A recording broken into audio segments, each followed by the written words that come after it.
నమస్కారం స్నేహితులారా. ఇది నల్ సరోవర్ బర్డ్ శాంక్చురీ. ఈ బర్డ్ శాంక్చురీ గుజరాత్ రాష్ట్రంలోని అహ్మదాబాద్కి 70 కిలోమీటర్ దూరంలో ఉంది. ఇక్కడికి వెళ్ళడానికి అహ్మదాబాద్ నుంచి బస్సు సౌకర్యం ఎక్కువగా లేదు. ఉదయం ఒక బస్సు బయలుదేరుతుంది, అదే బస్సు మళ్ళీ సాయంత్రం తిరిగి వస్తుంది.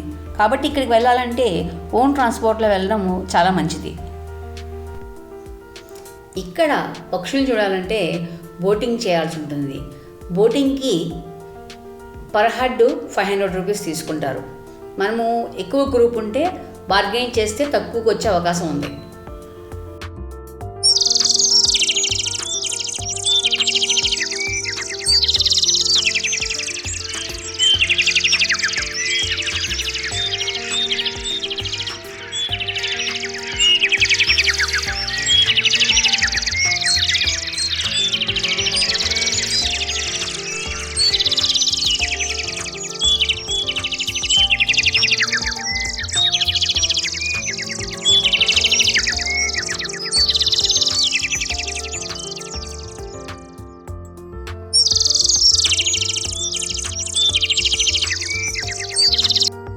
మా వీడియోస్ కనుక మీకు నచ్చినట్టయితే please do like, share, subscribe to our channel trips with Tripura.